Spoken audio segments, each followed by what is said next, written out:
Hello, I am back and I'm going to read Chapter 8 in Behind Closed Doors, the Untold Story of the Duchess of Windsor. And this chapter describes her last active years. And I'm going to show you some pictures of what she looked like. Okay, you can see here. This right here is the Duke and Duchess. These are her last active years. She was very elated. Here she is, at the funeral.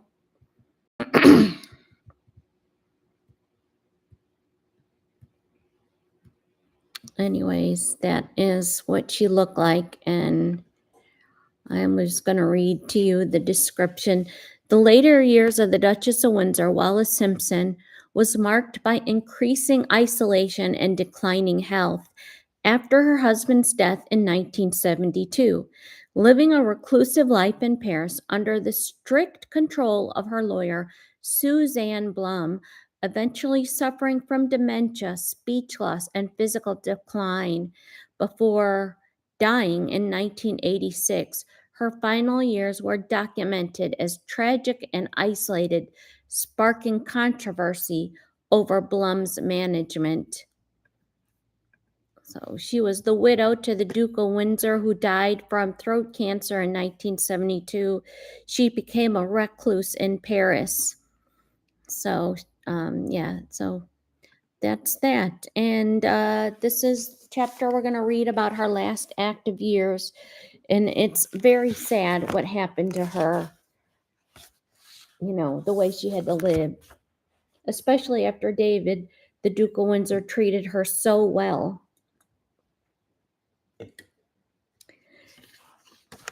Anyone who had seen the Duchess of Windsor at the Duke's funeral or in press photographs of the New Year or so would have been aware that she was in failing health. Just a moment.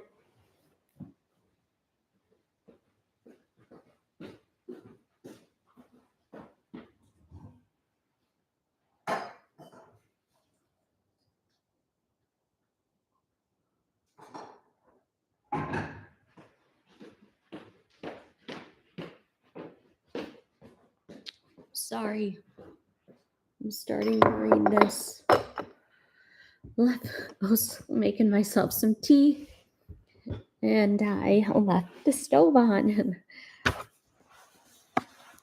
Lady Donaldson, who was preparing an unauthorized biography of the Duke, was a friend of Lady Monckton and others.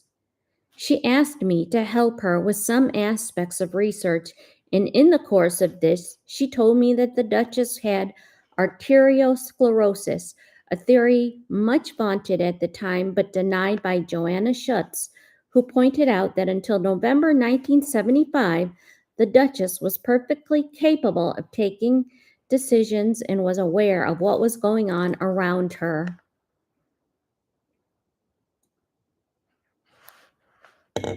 Soon after this, Burke's Guide to the Royal Family was published.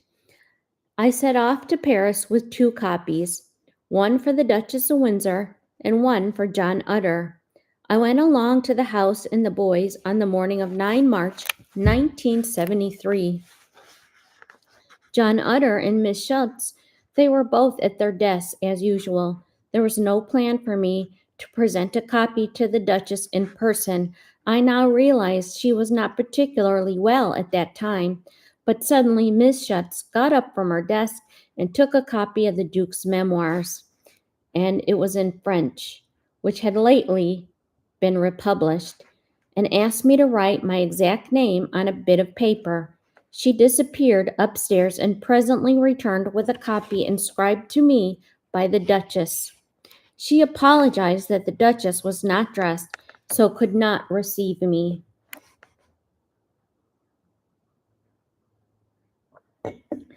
There remained just over 2 years of active life for the Duchess. Since her decline is so much a part of what eventually happened to her, it is worth saying something of her activities. Even at risk of presenting some elements of social diary, However, much it may seem to be, that intrigue was never far away. On the 15th of May, the Duchess went down to Cape Ferret by train, taking her two pugs with her. She was accompanied by John Utter, and he told me soon afterwards that the 9-hour train journey to Nice had proved something of a trial. John read half a page of the book he was longing to get on with, and she talked all the time, repeating the same thing constantly. That's a sign of dementia. In the Duke's day, there would be all the papers, and he would hide behind one of these. Then there would be John and the maid, so it was spread between all of them. On this occasion, John got the entire barrage. Finally, he said, "Why don't you read the paper?" She glanced at it, but made no attempt to do so. In the end, he became sleepy, and the Duchess said, "What's the matter with you, John? Are you tired?" He replied, "Well, I guess I am, yes." They went to stay at the Villa Rosary, which was above Cape Ferret and belonged to George Farkas, owner of the department store Alexander's in New York. Nearby was Francis Munn Baker, a close friend of the south of France. Miss Schutz sold the mill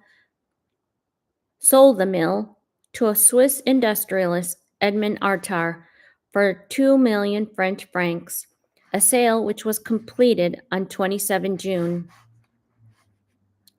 On 28 May, by coincidence, the first anniversary of the Duke's death, the American author Ralph Martin came to lunch.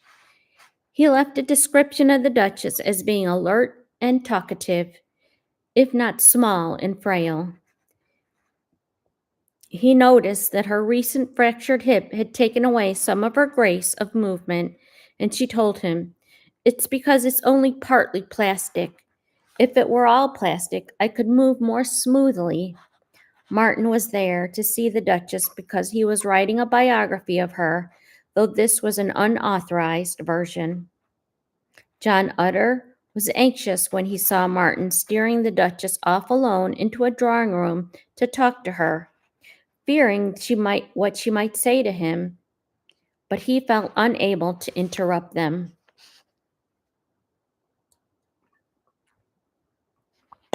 Though her interview gave Martin's book some added cachet, she did not say anything exceptional.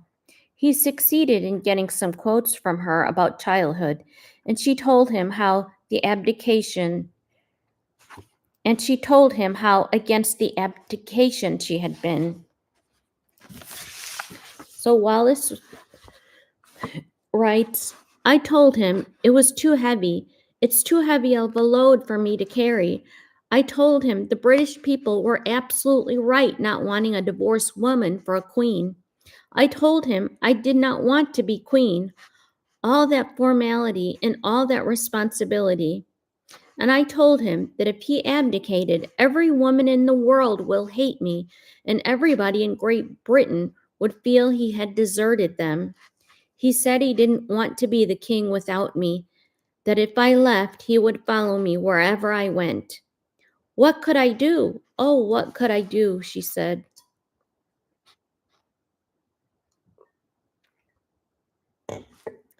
This showed that the Duchess was still consistent to the views she held in later life, and she was perfectly coherent. On the 4th of June, she traveled back to Paris. Lord Mountbatten visited the Duchess on the 14th of June, after which she was scheduled to go to the British Embassy for a buffet dinner.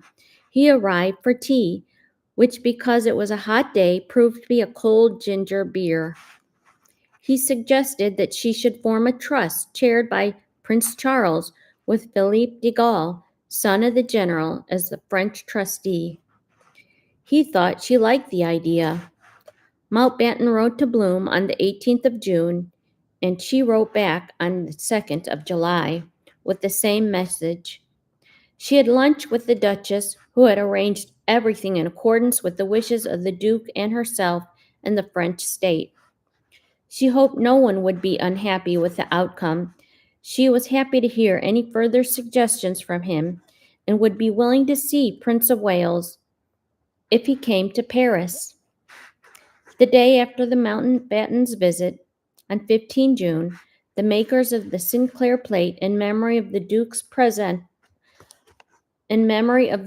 presented to her with the first of an edition of 1,000, one of the more tasteful commemorative items produced in his memory.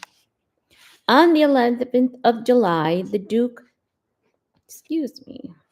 On the 11th of July, the Duchess visited the Duke's grave, a visit which the press knew nothing about at the time.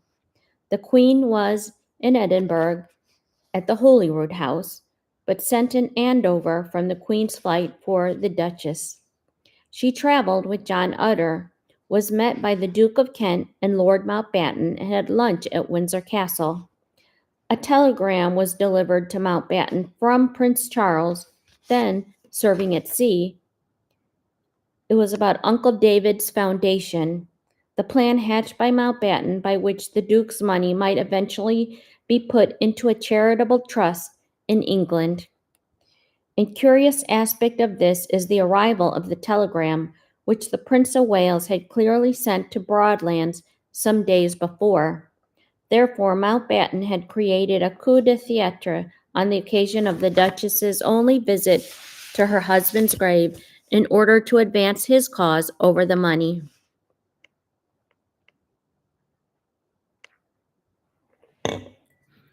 The Duchess. She changed into a blue dress and was driven down to the grave at Frogmore.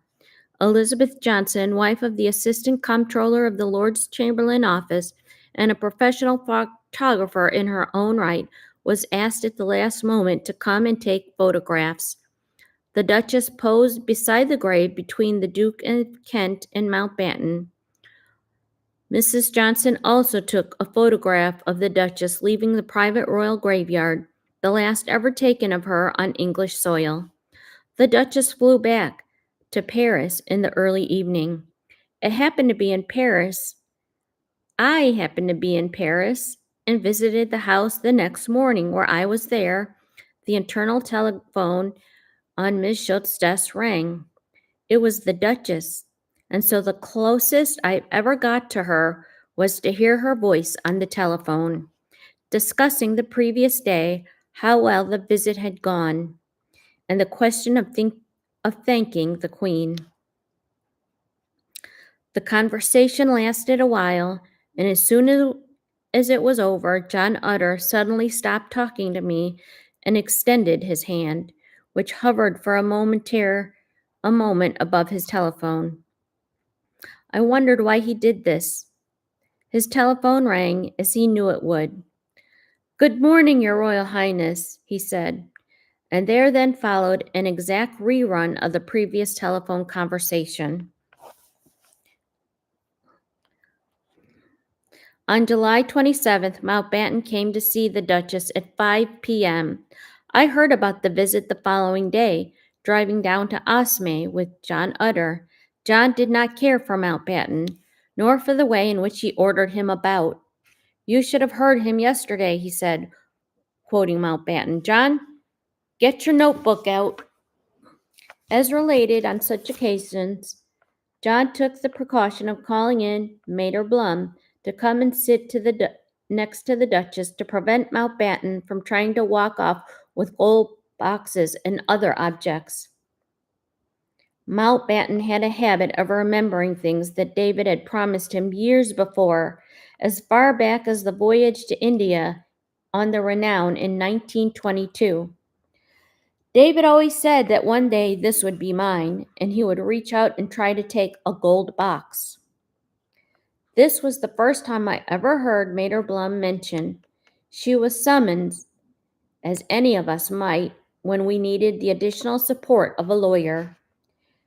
And that was her relationship to the household in those days. A lawyer to be summoned when required, and nothing more. There was no hint that she would ever play a more substantial role. This conversation took place in the car, driven by the Duchess's gardener, Roland Gogalt, on the way to lunch at John's country house. which was called Le Pré at Osme, just outside of Paris. It was rather like the mill, which was not far away, with various outbuildings and had belonged to a rich American lady, Miss Marion Kemp, who had lived at the age of 100. She had left the house jointly to John and to a lady called Marcel, who lived there full time while John visited at weekends. They were allowed to use it provided they housed musicians who were able to stay there and practice in another building. We were joined for lunch by Joanna Schutz, her mother and friend of hers. At the end of the lunch, Joanna gave me a lift back to Paris with them in her Mini. My suitcase was so big that the boot did not close properly, and it had to be held shut as nearly as possible with a silk stocking. Less successful were my attempts to converse with my companions in French. I soon learned that some of the expressions I had picked up on the beach in the south of France, they were not the south of France, were not appropriate for a car journey back to Paris.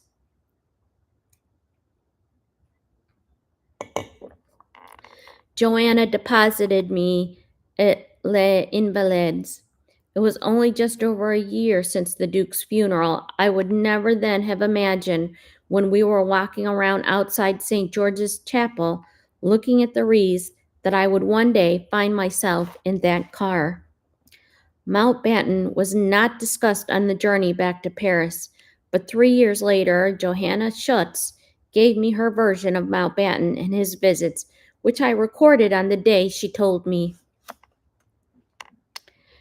The Duchess is very scared of Mountbatten and doesn't like to be in the room alone with him. This is because he goes around saying things like, "Oh, what a lovely gold box. Will you give it to me?" The Duke told the Duchess that he was tricky dicky, and the Duchess told Miss Schultz, "That's enough for me." Now, whenever he comes, they have Mater Blum sitting in. With the lawyer present, what can he do? The awful thing is that the general public probably think, how nice of Mountbatten to go and see the Duchess of Windsor. On his July 27th visit, Mountbatten was clearly irritated by the presence of Mater Blum. But he wrote to her again on 3 September. This time the Duchess wrote back to say she did not wish to set up a foundation as he suggested.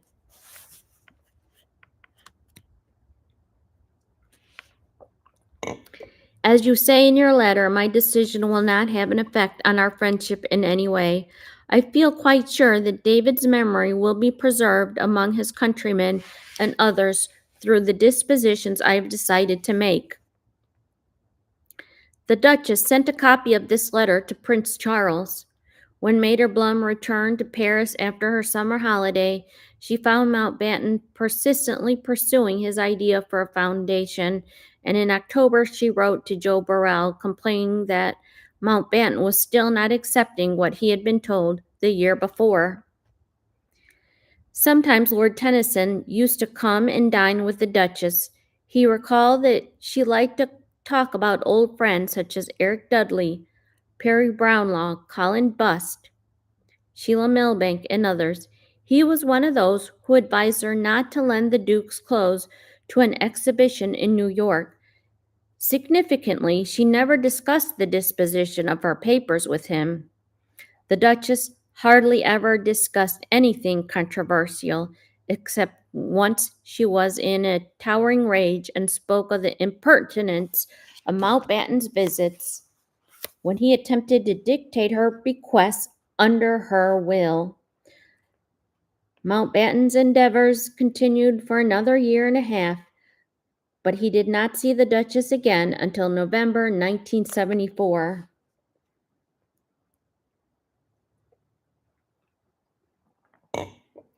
Things did not go well for the Duchess that summer. She fell and broke some ribs on the 1st of August, but was well enough to go to Baratz, and she had the previous summer to stay at the Hotel de Poillet, where her friend Foxy, Countess of Sefton, her visit again was made pleasant by the kindness of Carol von Radowitz. She came back to Paris on 5 September. At the end of September, she was destined to dine with Walter Lees. She contemplated the evening to come in a letter to Mona Bismarck. The letter, the Duchess of W., who cracked her ribs recently, is dining here in apartments in a week's time, so I have asked some of her close friends. I hope she doesn't crack any more coming up my staircase.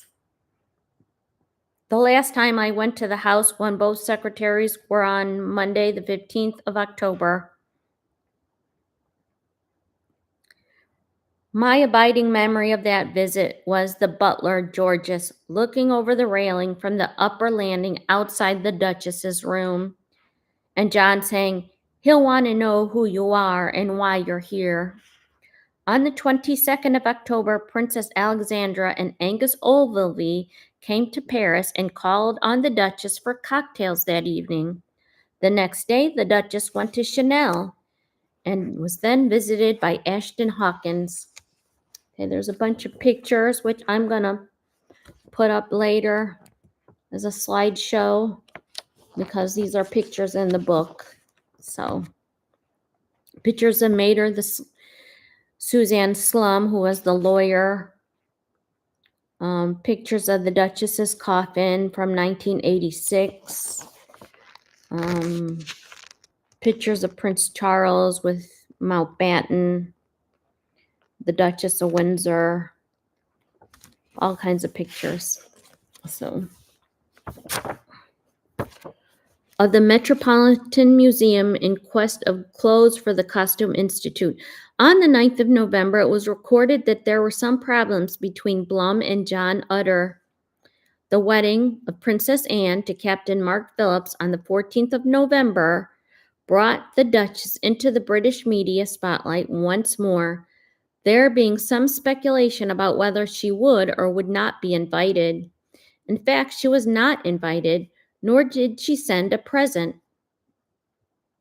A few days earlier, she was escorted to a dinner at Maxim's by Paul Lewis Weller. It was a rare occasion when the whole of the restaurant was taken over by David Mahoney, a Norton Simon, who had recently bought Max Factor. There were 200 guests, one of which was Liza Minnelli. She was the guest of honor.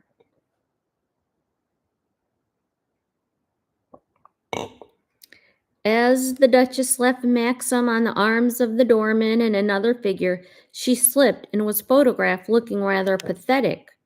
This photograph found its way into Cecil Beaton's scrapbook, and it inspired him to sketch a wicked caricature captioned, "The Widow Windsor arrives for her favorite entertainment, a night out with Maxims." Beaton sketched the Duchess in her little black dress with a feathers brooch.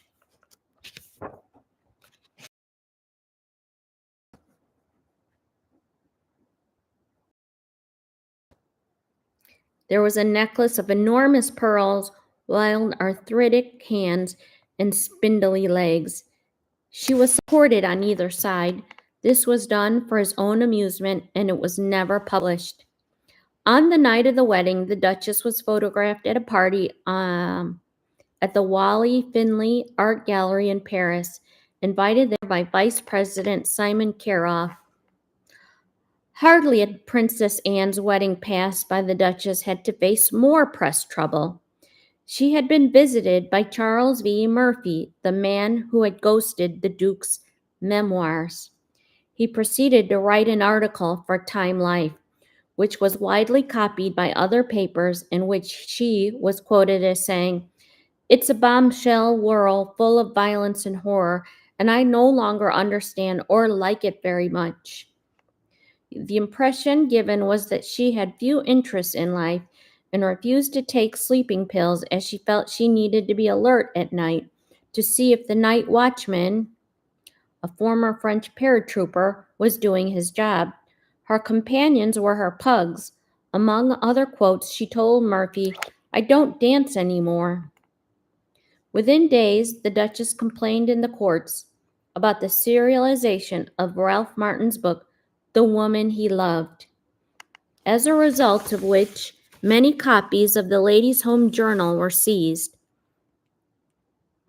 The complaint concerned a reference to the Argentine diplomat Felipe d'Espel, with whom it was alleged she had an affair in the 1920s.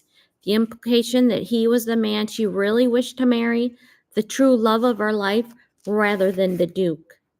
The excerpts that I have been told about do not deserve any comment on my part, read the Duchess's statement.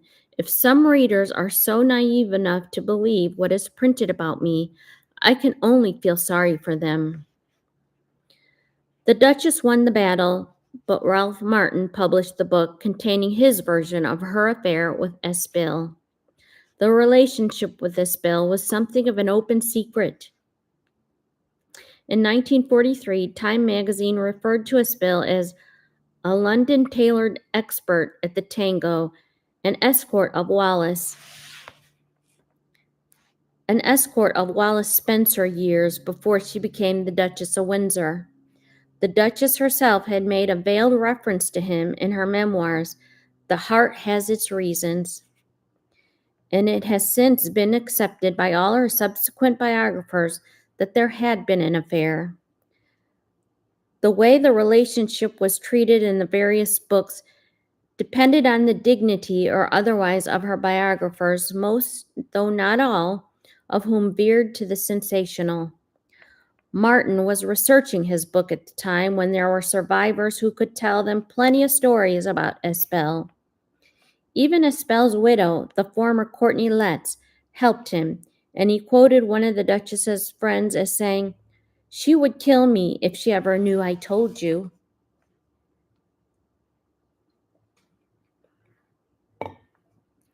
Okay, this is 1974. In January 1974, the Duchess had x-rays in the American Hospital for intestinal problems. Her health was relatively stable, though her mind was now deteriorating.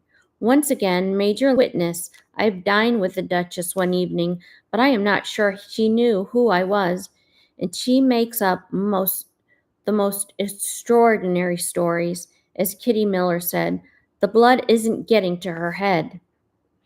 There were many visits from Mater Blum and Maurice Ambiguet in 1974, and from 14 to 18 February, Robin Baer and his wife came to Paris. Ambiguet and Blum conferred together, and Ambiguet issued instructions to the Duchess's office. Foremost, he was interested in her jewels.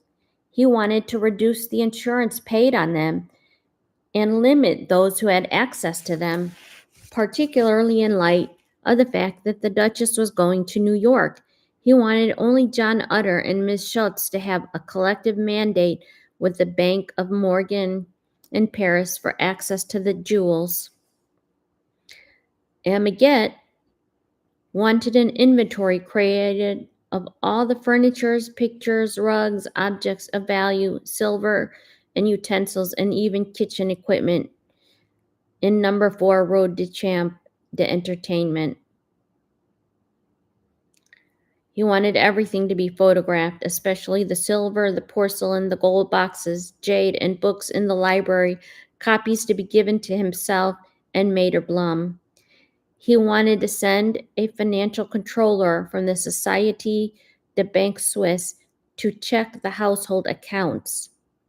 He wanted a copy of the last set of accounts. As audited in London, Ambiguet told John Utter that this was essential to protect the Duchess and also to safeguard Utter himself in his responsibilities towards her. I was back in Paris again in March 1974. On which occasion John Utter again invited me to Osmoy, this time to meet Sir Oswald and Lady Moseley, both of whom made a considerable impression on me. We were driven down there again, this time by Joseph, the Duchess's gardener. Accompanied by a talented pianist, Edward R., who was coming to stay at Osmoy to practice in advance a concert he was giving at the Wigmore Hall in London. Diana Mosley came in first, dressed fluffily, a tall lady with pure white hair and beautiful blue eyes. She was smiling broadly and gave me her hand, and with a slight unnatural but graceful sweeping gesture, I thought her exactly like Honorable in the cupboard. She completely lived up to my concept of what a Midford should look like. Then Sir Oswald entered. Though he was 77 years old, he had the presence of a 60-year-old. Tall, confident, and I thought how physically strong he must have been as a young man. The famous mustache had been gone. His bright eyes looked directly at one, and his smile was generous, though it was not unlike that hewn on a pumpkin on the Halloween. His complexion was brown, his skin had the dark spots of old age, his attitude was somewhat military, and the back of his head and neck reminded me of Erich von Stroheim. Before lunch, we chatted about burglars. Lady Mosley said people like the Duchess of Windsor who have a night watchman, one hears them talking about how one passed the other's house and saw them asleep.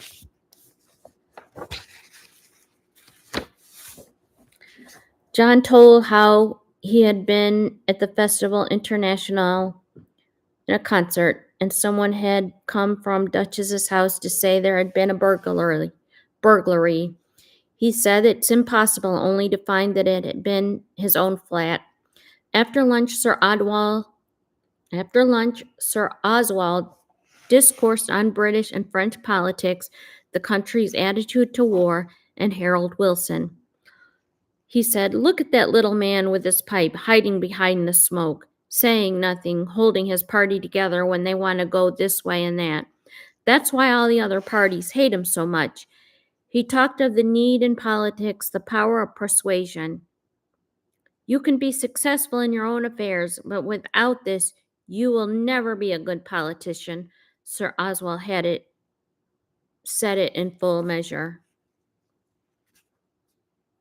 Later, everyone walked in the garden. Sir Oswald had a confidential chat about the possible book of the Duke of Windsor that he hoped his biographer, Robert Siedelski, might write.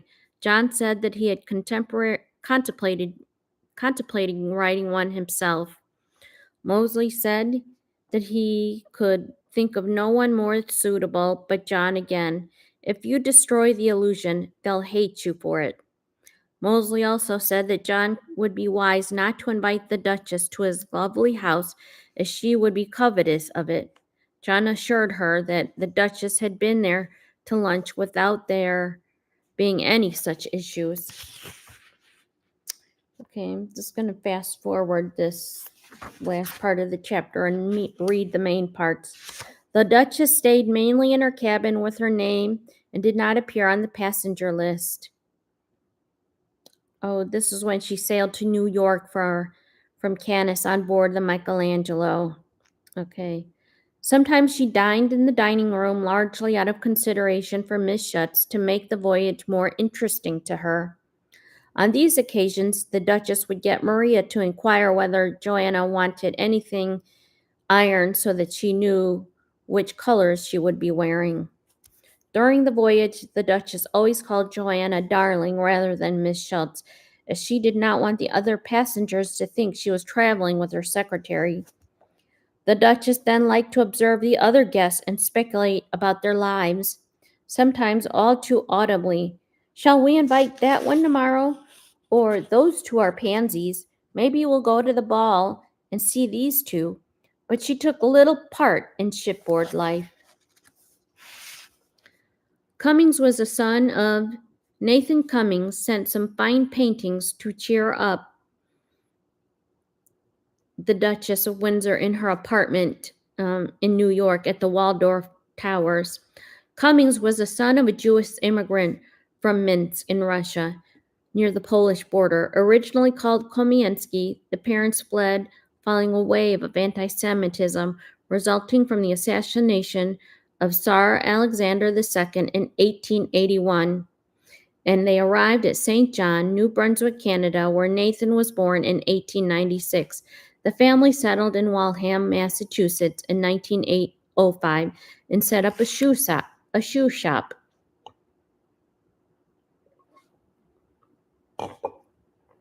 Young Nate worked in the store, but he was 14 and he was laid off. Cold, hungry, and broke, he walked to Brooklyn. He made a resolution. The night I lost my job, I swore that one day I would be very, very rich and totally secure. In 1924, by now age 28, with a wife and a small family, Nate opened his own shoe shop and factory but went bankrupt in 1929. He rose from this setback and by 1939 acquired McCormick's, a biscuit and candy factory in Canada. He sold this successfully and went on to manage and later acquire C.D. Kenny and Company, a Baltimore-based coffee, tea, and sugar chain, then on the point of bankruptcy. He went from strength to strength, acquiring more and more companies, and in 1945, he formed the Consolidated Grocers Corporation in Chicago. In 1954, he changed the name to Consolidated Food Corporation. In the year of his death, this was again changed to Sara Lee Corporation. Though he officially retired in 1968, he remained active in the company until the end of his life. Cummings lived for work, expecting as much from himself as from those around him. His lifetime motto was, "Nothing will ever be attempted if all possible objections must first be overcome." He had difficult relations with his sons, and in 1948, his first wife, Ruth, then in failing health, pleaded in vain with him not to take on any new businesses or commitments. Cummings became interested in art when an advertising man suggested he should have the view from his window painting. He should have the view from his window painted. He was in Paris in 1945 and he spotted a painting in a dealer's window. He bought it, a harvesting scene by Camille Pissarro. He went on to acquire an enormous number of paintings from the late 19th century and the early 20th century.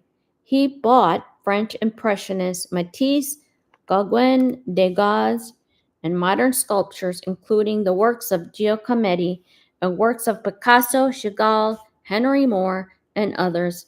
Douglas Cooper wrote that Cummings bought paintings entirely for their appeal to him. Okay, I'm just going to skip through some of this and get to the juicy parts. When Cummings celebrated, he did so in considerable style. For his 80th birthday in 1976, he took over the ballroom of the Waldorf Astoria. As a grand finale to the evening, a 12-foot, 8-tiered Sara Lee birthday cake weighed 1,000 pounds and was wheeled into the room. A section of it opened, and Bob Hope popped out to announce, "I'm thrilled to be here on Nate's 80th birthday, and so is he." John Utter had already told me how Cummings became a friend of the Windsors. The Duchess had given an interview in which she said one thing that she missed in Paris was bagels. Cummings read this and promptly sent her a giant deep freeze so she could store frozen bagels in Paris. Presently, he began to issue invitations to the Windsors. John said the Duke was like a small boy in the presence of a self-made man and golf champion. Thus he admired Arnold Palmer, the king of golf, and so too did he esteem Nathan Cummings. Cummings used to fly the Duke all over the place to visit his enterprises, obtaining publicity from this and sometimes giving the Duke money in return. After the Duke thought was a private visit to a factory in New York, he was surprised to find a barrage of photographers. He was rewarded with a substantial unsolicited check, which was deposited in his Swiss bank account. While the Duchess was in her apartment, Princess Margaret and Lord Snowdon, they were staying at the Waldorf Astoria. On the 9th of May, they called on her On their way to the opera, Princess Margaret took the traditional line about the Duchess. I once heard her describe her as that ghastly woman. She blamed her for the abdication and the consequent death of her father. But Lord Snowdon, he was more sympathetic, and he encouraged the visit, saying this was gone on too long. Photographs were taken of the princess and Snowdon in the evening dress, seated either side of the smiling Duchess. The Duchess was nervous about the visit and wondered why they had come. She was left alone with them. During her visit, the Duchess gave an interview to Keith McLean of the Women's Wear Daily. The Duchess was described as nervous, twisting her rings, clasping and unclasping her hands, but fielding the questions with wit and candor. Pressed on comments quoted in Ralph Martin's forthcoming book, she said, "I don't like his style of writing," and asked if she had said she would have settled for being the Duke's mistress. She replied, "Oh, it's absolutely untrue. Why would I settle for a mistress when I could be his wife?" She volunteered that she thought Prince Charles would marry an English girl, adding, "But if he does marry an American, let's hope it's not a divorced one." Okay.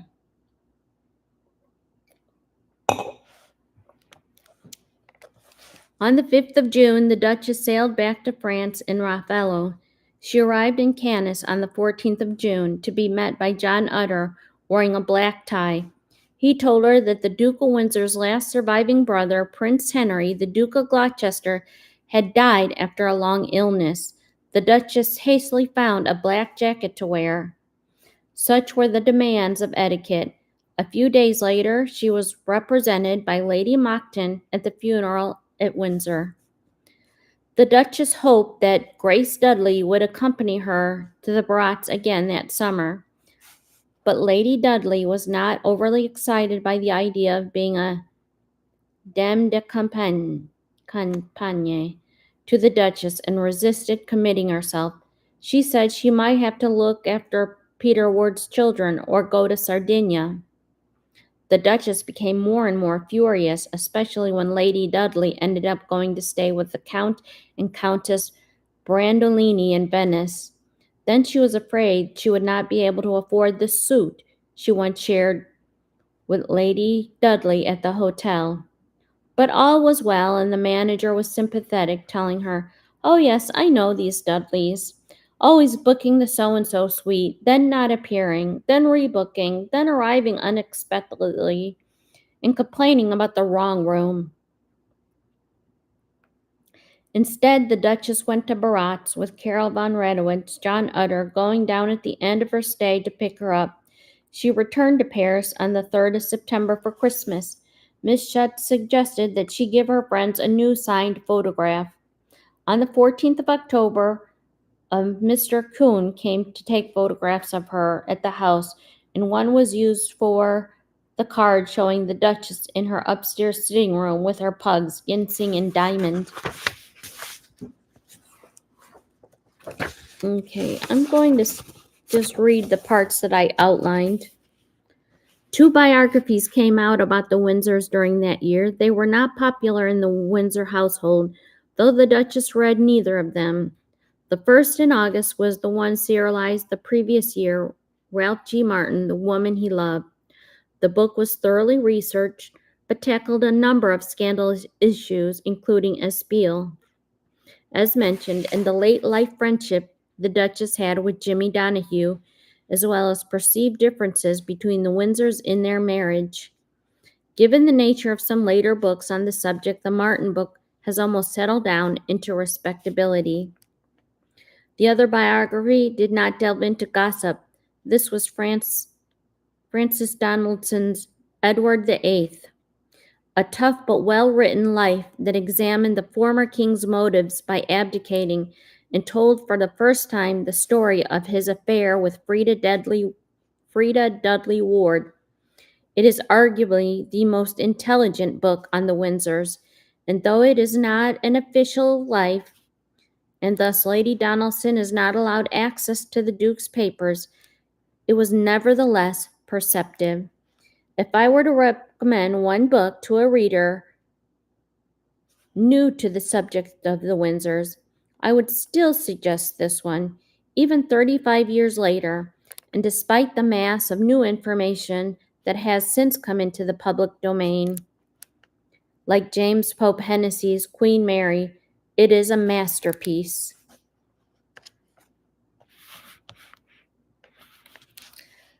Okay. Lady Donaldson did not know when that the Morley was the Duke of Windsor's solicitor. Soon afterwards, she learned that James Pope Hennessy was going to write the official life of the Duke with his cooperation.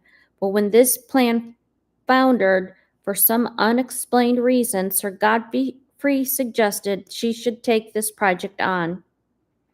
But Lady Donaldson told him and the Duke and Duchess of Lady Donaldson told him that both the Duke and the Duchess had written their own accounts.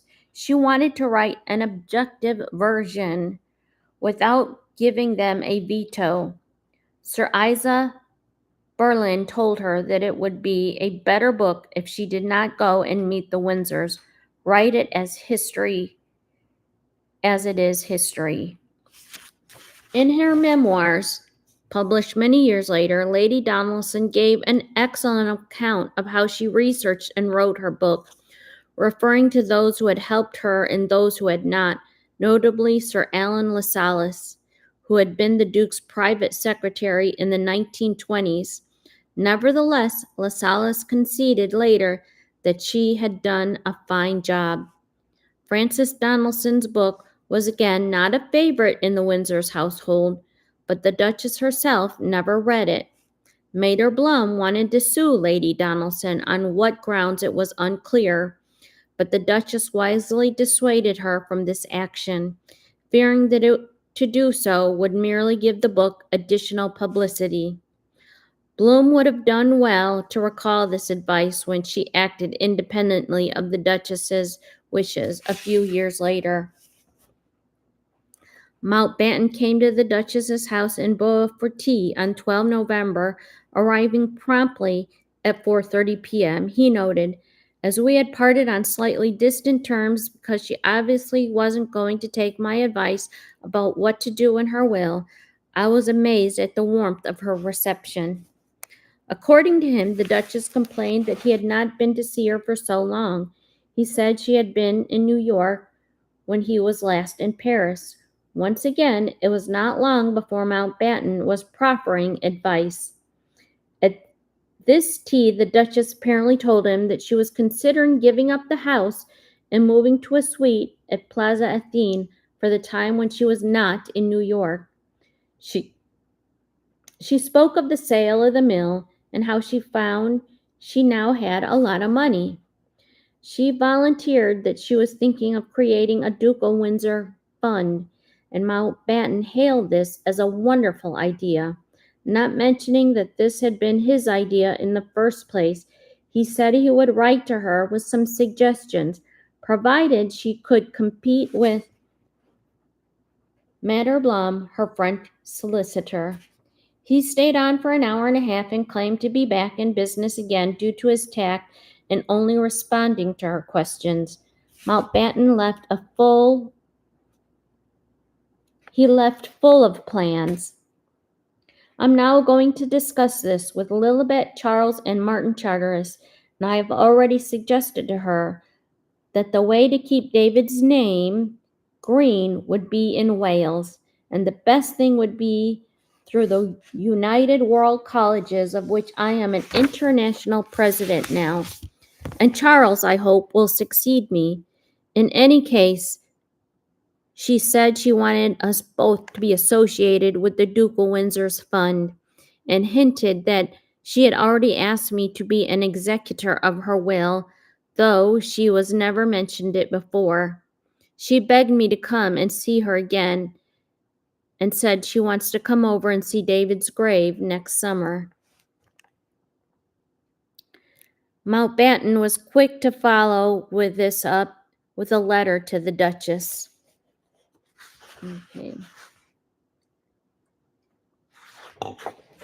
Just a couple of pages. I'm going to read the letter Mountbatten wrote to Wallace.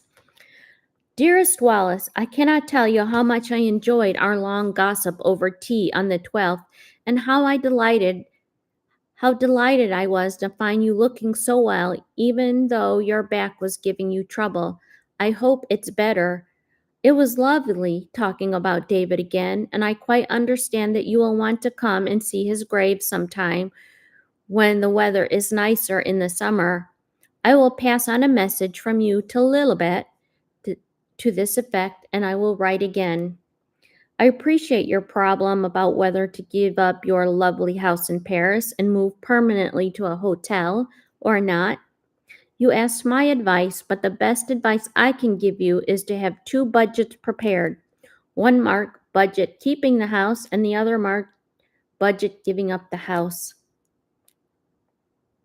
In both budgets, the cost of your suite at the Waldorf Towers Hotel in New York would, of course, be the same, as you intend to spend as long as you can each year in the United States. Since you don't want to take the risk of running over 6 months, I suggest the budget should be for 5.5 months in New York and 6.5 months in Paris.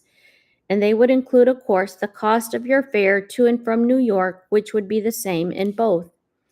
Then, in the case of keeping the house, you would have to put in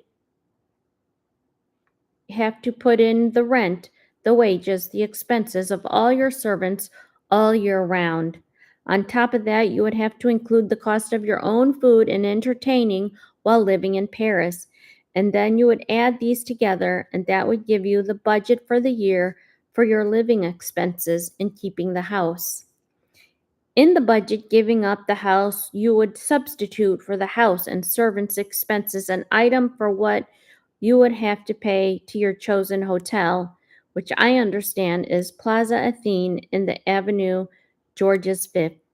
I presume you would get your representative to drive a good bargain with them for a suite for 6.5 months of every year. You said you wanted to take your best pictures and furniture into the suite, which would greatly enhance the value of the suite and should be taken into consideration in reducing the hotel charges. You then raised the question of what to do with your other belongings and told me you intended to sell all surplus furniture and pictures, but were worried about what to do concerning the items which you were leaving to Lilibet in your will in any case. That is, the Garter banner, the boxes which contained the Great Seal of England, and all other boxes that had the Prince of Wales' feathers, or the insignia of David as the King, or the Duke of Windsor, and any other particular personal or family objects. Surely the simplest thing would be to ask Lilibet whether you could send them over to her at Windsor now to keep, as they would be coming to her on your death, in any case by your will. If you would like to retain the right to recall any single item, such as you could have struck out in your own will, I am sure she would have no objection to your being able to recall any item in these circumstances. Thus, they would be, as it were, on loan pending their passing over the means of your will at your death. I can pass on all this to Lilibet after you have made up your own mind. Look after your health. Please try not to do too much. Very much. With love, Dickie. Receiving no reply to his letter, Mountbatten telephoned the house on the 4th of December and spoke to Miss Schutz. Monsignor Amaget happened to be there when the call came through. A note was made of the conversation. Mountbatten began to ask if the Duchess was satisfied with the information in his letter. He inquired about the other matter, meaning the Prince of Wales Fund. I talked to Prince Charles, and he accepted to be head of it with me. HRH told me to get in contact with Mr. Amaget. May I have his telephone number? He was told that Amaget always wanted to be in the background, and that the Duchess's permission would be needed before Miss Schutz could give out the number Mountbatten asked that she or the Duchess call him. A few days later, the Duchess wrote to Mountbatten in her own hand a letter devised by her for her by Maitre Blum. See, that Maitre Blum, something. Dear Dicky, thank you very much for your letter of November 25th and your kind suggestion on my behalf. I will let you know later on if I decide or not to give up my house in Bois de Boulogne. As to the disposition in my will, I confirm to you once more that everything has been taken care of according to David's and my wishes, and I believe that everyone will be satisfied. There is therefore no need of you contacting my advisor in Switzerland.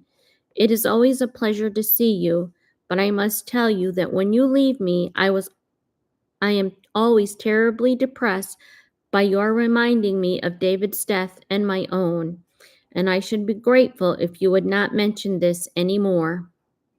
With love, and do let me know when you are next in Paris. Wallace. Mountbatten retreated without entirely giving up hope. He never saw the Duchess again. Joanna Schultz managed to keep him away when a visit by him to New York coincided with the Duchess's stay there. When he visited Paris in 1975,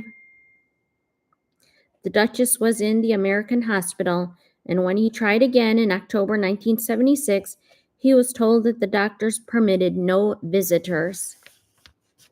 That is the end of chapter 8, and those are the last active years of the Duchess of Windsor.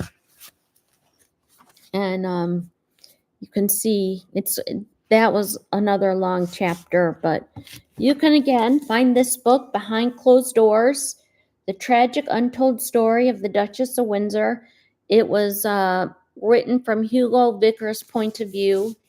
He is a very good author. He's written a lot of books on the royals, and he has I think he has a special affection for the Duchess of Windsor, the story of him.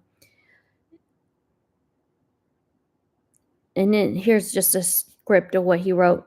Many people assume she had died years before, since she disappeared from public view for over a decade.